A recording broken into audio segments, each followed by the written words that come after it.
is currently a research associate at the University of Manchester in the UK, and as well as a postdoctoral researcher at the University of Hasselt University in Belgium. She's very interested in research assessment, open research, research culture, and research integrity. She finished her PhD in 2020, and during her PhD, she was studying the impact that research assessments was having on how researchers conduct and experience research, which we'll hear about in her talk. And until the fall of 2023, until last year, she was also a senior policy advisor at Research England, UK Research and Innovation, the main funder of research in the UK. And there she was working on a program that had direct influence into the research evaluation framework, REF 2029, which is one of the main instrument for putting lots of money into research in the UK. And on a positive note, despite studying the problems of research for several years, Noémie is quite positive about the changes she witnesses, and will definitely experience that in the talk, I think. And she believes the future is bright for research and those involved in it. So Noémie, welcome to Luxembourg. Thanks for coming, and we're excited.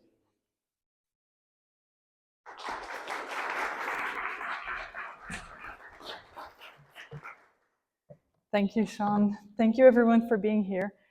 All right. So before I start, I would like to get a little show of hands just to have an idea to whom I'm talking to see who identifies as a researcher. Okay. Yeah, that's good.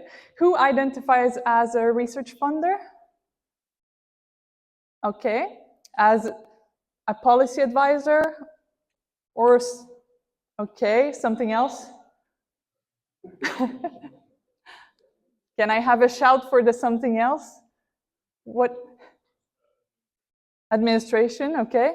Administration, okay, perfect. This is great. That's a good mixed crowd. I really like it. So today, I want to talk about research assessment. And what I'll really focus on is why we urgently need to change research assessment and what we can do about it. Sean already described who I was and where I came from, but I wanted to give you a bit of a personal view of why I'm studying research assessment. So I started in 2012. I was doing my master's in Canada. I'm Canadian. And I wanted to become a cognitive neuroscientist. I wanted to study neuroscience.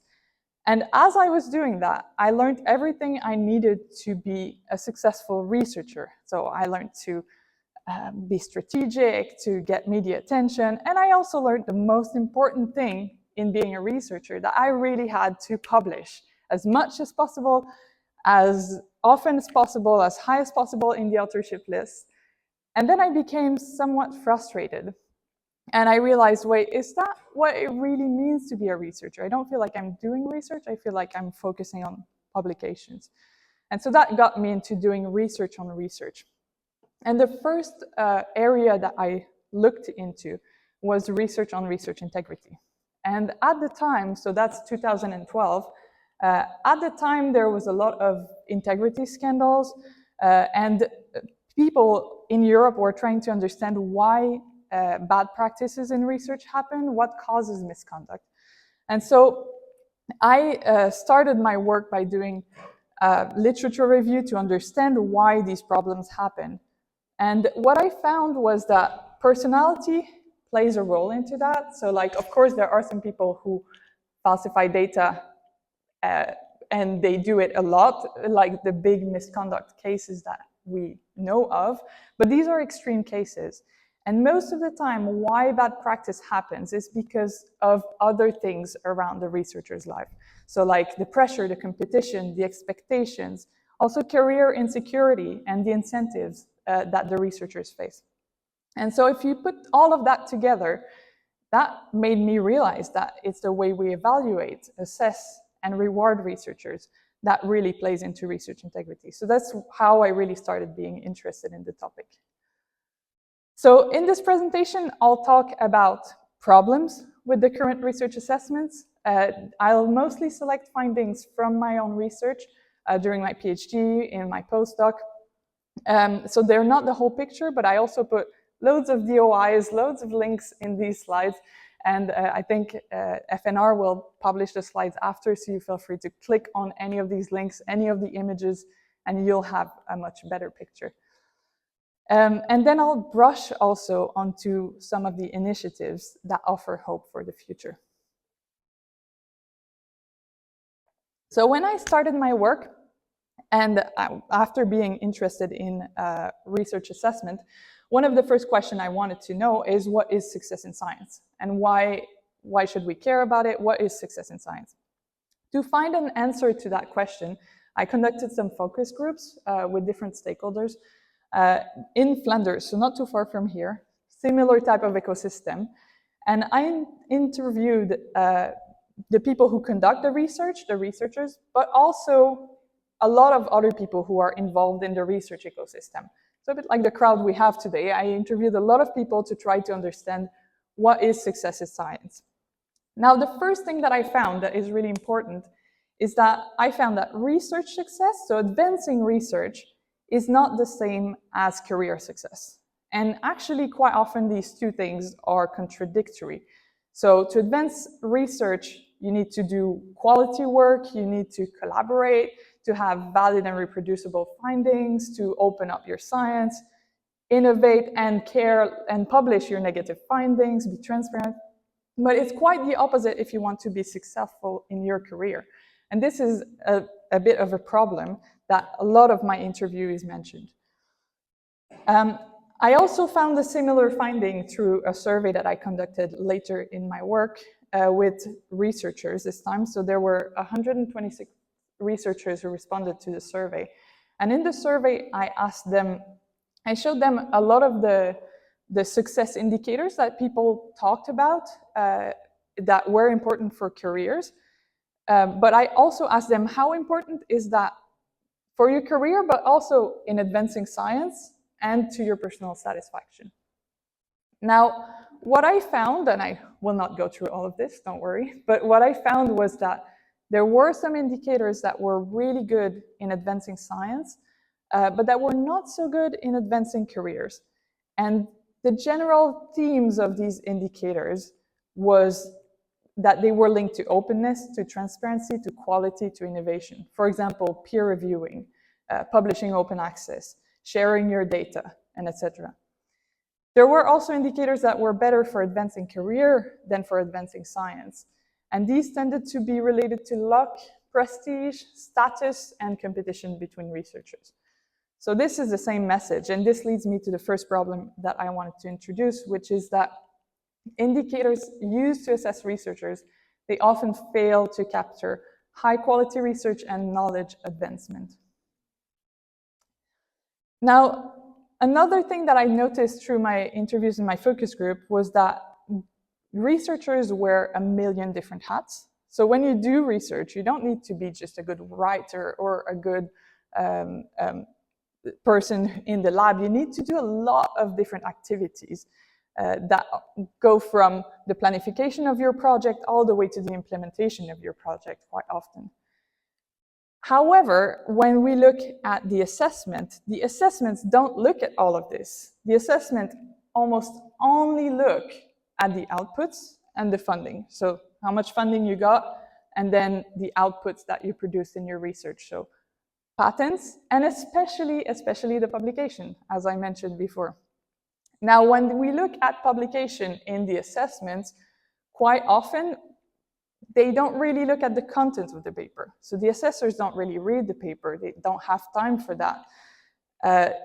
They can look at the metrics of the papers, but most often what really happens is that they look at a very narrow metric, like the impact factor, which looks at the journal where the papers are published. So this is problematic because you have all of these excellent skills and activities that researchers do, and none of that is considered in research assessment. So that's the second problem I wanted to identify, which is that current research assessments almost exclusively look at outputs, but they overlook how the research is conducted, and also often the content of the outputs themselves. Now, another problem that I noticed in my survey, and this is bringing you back to the data I had before, is that actually, I also asked about personal satisfaction. And what we realized was that the indicators that are not important for researchers' careers are lower on personal satisfaction. So I show you an example here for publishing negative results.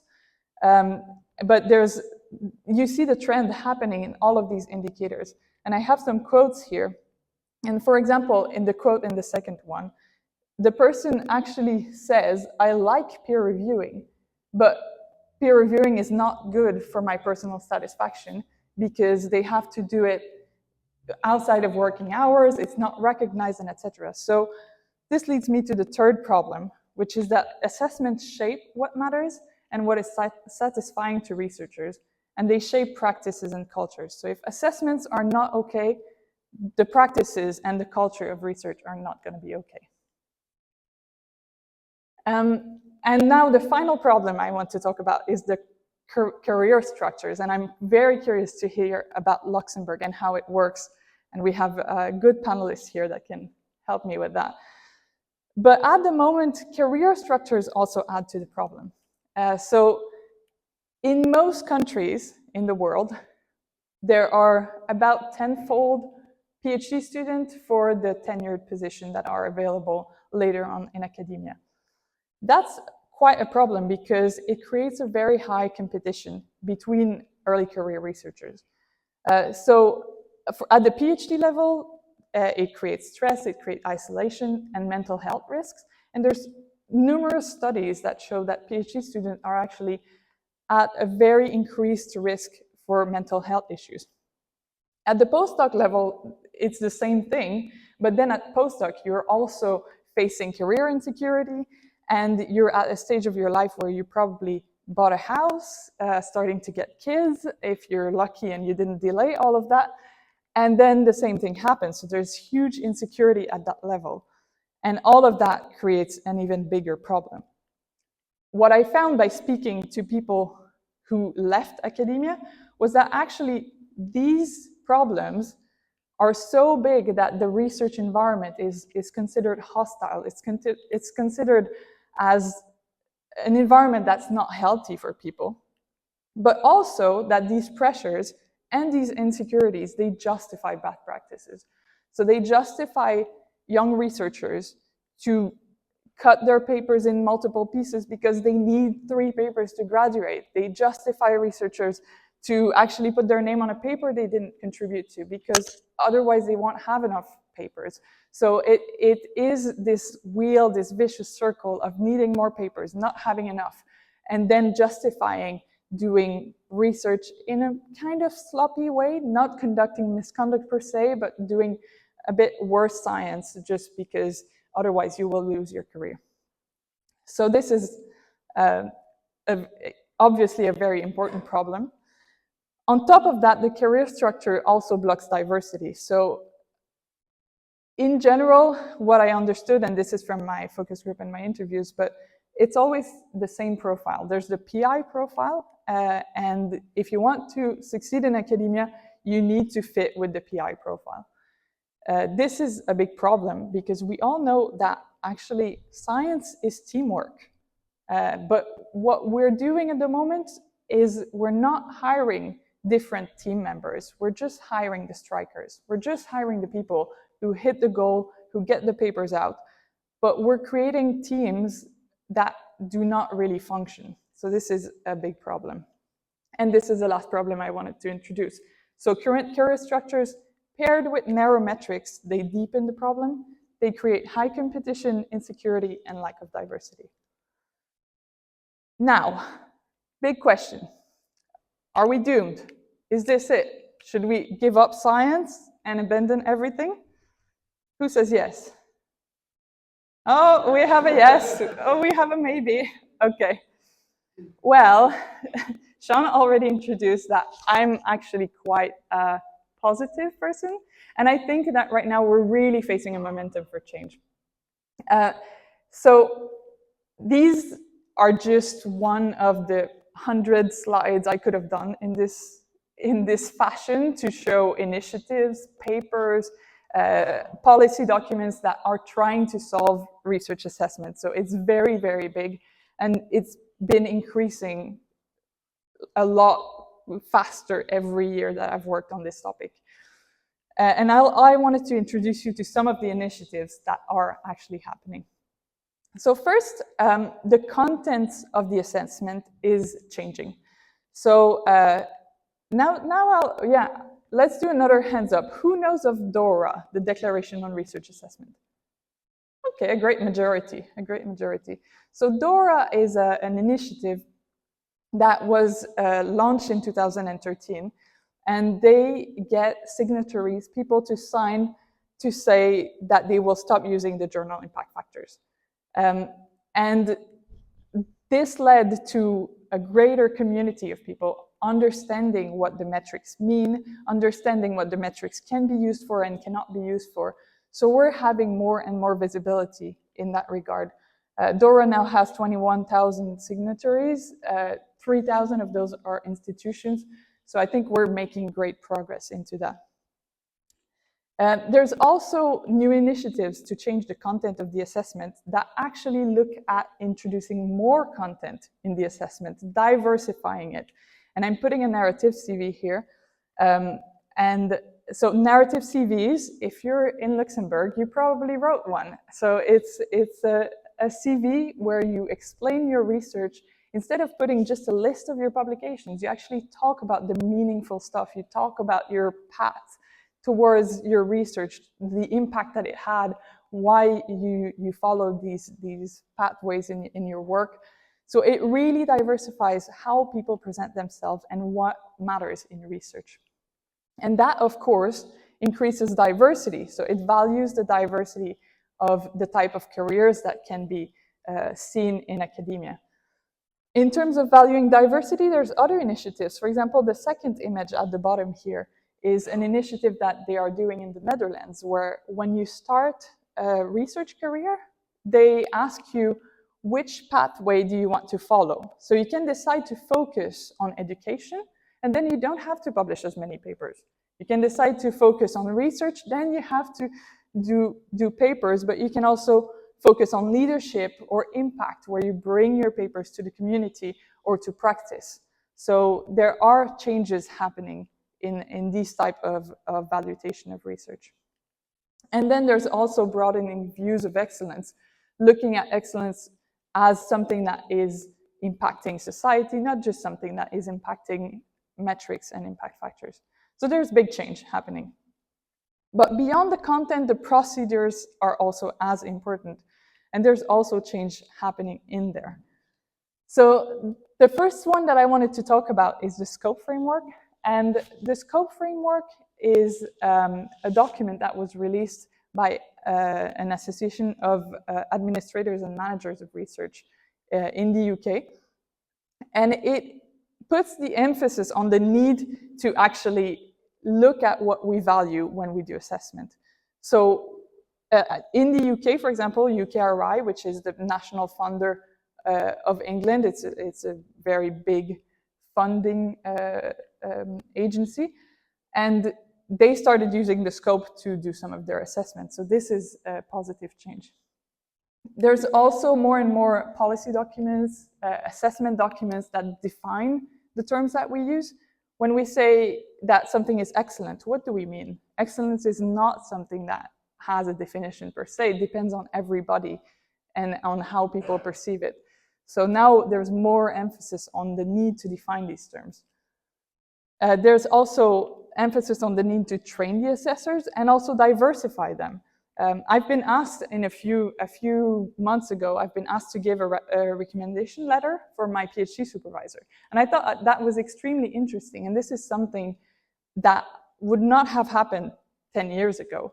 But now they value the perception of those who are not necessarily above the one who's evaluated, but also underneath, the one that has been supervised, to understand how that person is as a leader, as a manager. Now, beyond the procedures, there's also the environment of research. I talked about research careers and how precarious they are, and how there's this funnel structure. So something needs to happen for that as well. Um, in England, there's been strikes for the whole year last year about the universities. People were on strike for precarity, for having better job, having better employments that allow them to continue without having short-term contracts. There's other initiatives, but now it's becoming more and more visible in England, in the US, and throughout Europe. There's also a need to foster intersectoral mobility. And I see some early career researchers here, but there's good, interesting initiatives like Beyond the Professorate or Alt-AC careers, which normalize the need to move beyond academia, because it's always stigmatized when you're an academic researcher. You always have a sort of stigma that if you leave academia, it's a negative thing. And your supervisors will reinforce that. Your supervisors will tell you you should stay in academia, or they value this as the best career. But we are starting to see a change in that dimension. And I think universities have a big role to do there. And I'd like to hear about that in the panel. Other things that are changing, well, there's the need to create healthier environment. And I'm going to talk about the UK again, because that's where I'm based. But in the UK, for example, the first two reports that you see here, they're a report from the Wellcome Trust, and the other one is from the Nuffield Council of Bioethics. And they interviewed and surveyed researchers to talk about the environment they work in. And what they found was that it was very, very worrying, very negative. Researchers work in hyper-competitive environments, but there's also a lot of bullying, a lot of harassment, a lot of disrespect between the members of the community. And when they said that, they published it.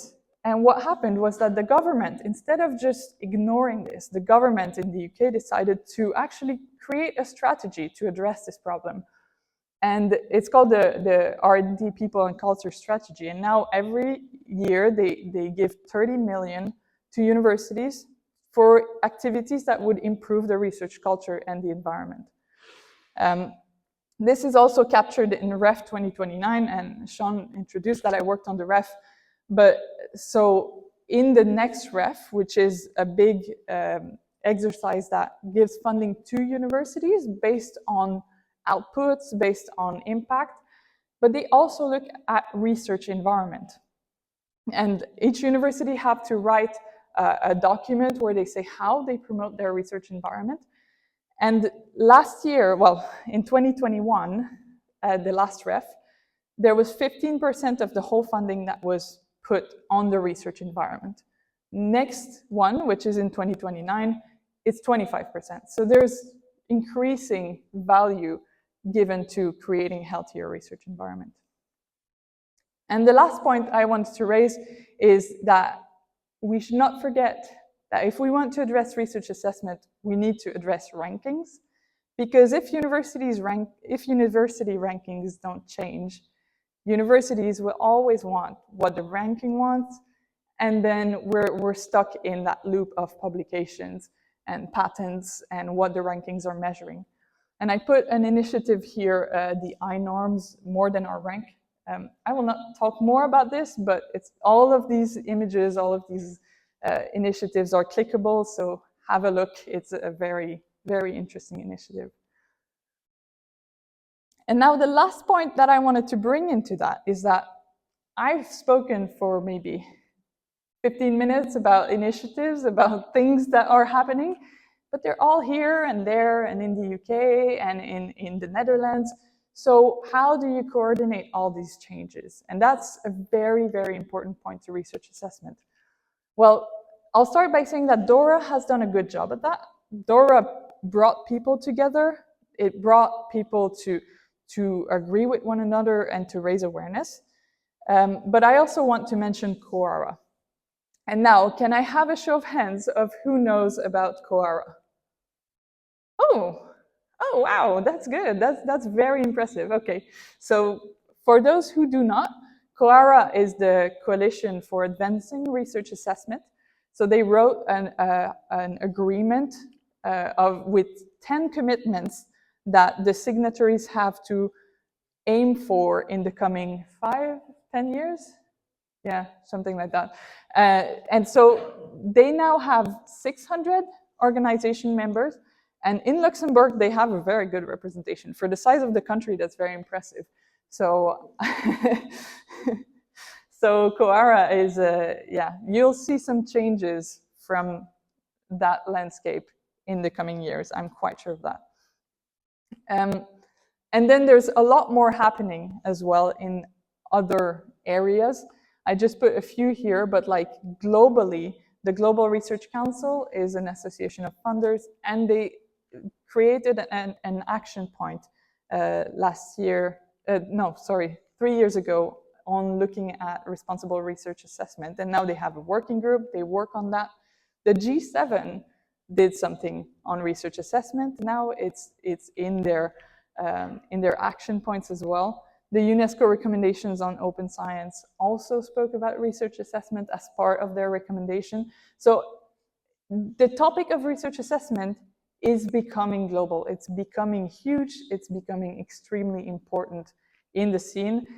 And this is why I'm quite positive. Of course, we have to keep, we cannot celebrate yet. There's still a lot of work to do, a lot of work through COARA, for the institution, for the funders. But I think there's really a lot of good things happening, and we can be positive.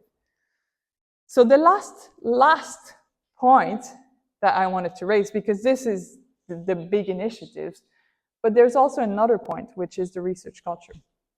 So even if we change all of these from the top down, is research culture going to change what success means in science?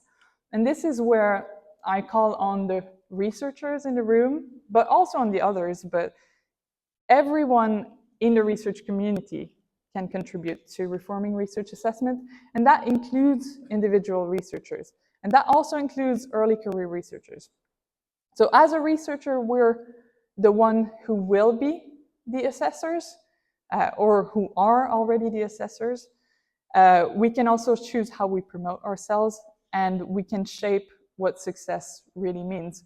And I'll just show a few things that you can do as a researcher to help improve research assessment. So first, you can join the conversation, and there's a link here to the Café Culture. So Café Culture is an event that you organize in your organization, in your institution, to talk about research culture, research assessment, open research, whatever topic you find important, and you have an honest discussion about what types of things you can do about it.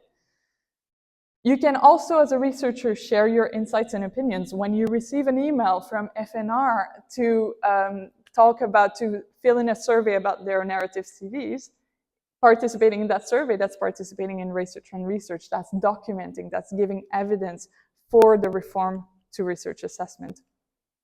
You can also change the expectations by helping to shape what success means. And a good example that a colleague of ours always says is, next time you talk about your paper, try not to mention the journal where it's published. You will probably notice that in my slides, I don't have journals mentioned. Try not to speak about your papers by saying, oh yeah, in that Nature paper, in that Science paper. Try to talk about the content of the paper. And that's already changing the cultures around how we speak about science. You can also become an ambassador, raise awareness, talk about this to your supervisors, talk about this to your students, and bring the topic to the table. And finally, when you are assessing people, try to consider broad assessment criteria. Try to be a responsible assessor. Of course, I understand nobody has time, but I think if we don't take the time to change research assessment, we will be stuck in that system for a very long time. So that's it. I am very positive, and I can say now that since the past 3 or 4 years that I've been working on this, we talked about momentum for change, and since the past year and a half, we've talked about a reform. So we are entering the reform, and I really think that change is upon us and the future is bright. Thank you.